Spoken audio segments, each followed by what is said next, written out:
ng Tangkog City. Hello mga kababayan, patawid na tayo. Parang inilipad na tayo ng hangin. Grabe! Hindi ko nakala ang lakas pala ng hangin dito mga kababayan. No? Parang yung bike natin parang dadalhin tayo sa ulan. Ang lakas ng hangin dito na umihan. Mga kababayan, ito ang buong karagatan ng Tangkog City at between Tangkog and Lanao.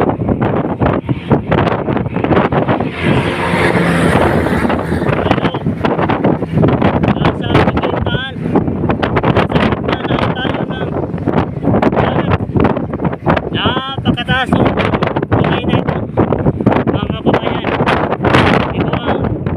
Ito ang pinakamataas na tulay dito mismo sa Misamis Occidental at Misamis Oriental, no?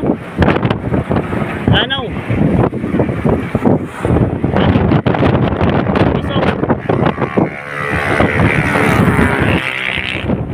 Napakaganda tanawin mga kababayan. Yun. Lanao na ho yan sa kabila.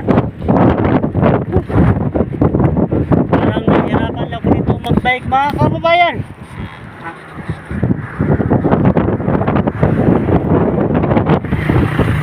Napakalakas ho ng hangin dito, oh. Tingnan nyo ho. Parang ipapalit na ho yung cellphone natin.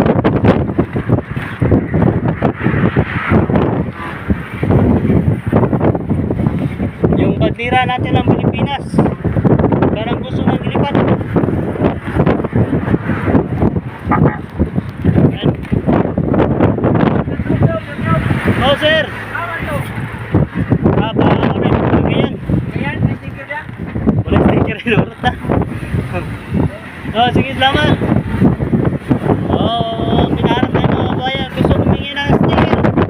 Wala tayong sticker, naubos na. Woo! Grabe, ang ganda ng kapaligiran, no? Tingnan nyo. Wow! Pero kaso lang, disbalance tayo dito.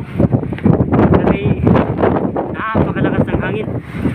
Hindi mo mapigilan na ito. Hindi mo mga kababayan. Para gusto nang ilipat yung cellphone natin. Sa karagatan na yan. Grabe, paano na ito ginawa, no? Paano ba yung ginawang tulay na ito? Napakahaba po naman na ang tulay na ito.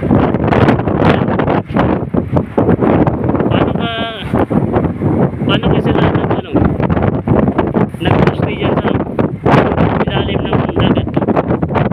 Grabe, napakahitik ko lang. Yan mga kababayan, ang tulay na ito, napakalinis, napakagandang tulay. Na-maintain talaga dito. Salamat sa mga kababayan natin yung walang natantang na basura.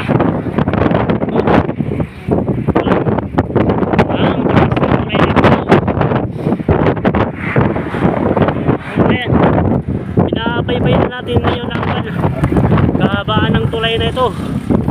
Yun. May picture pa dito. Yan.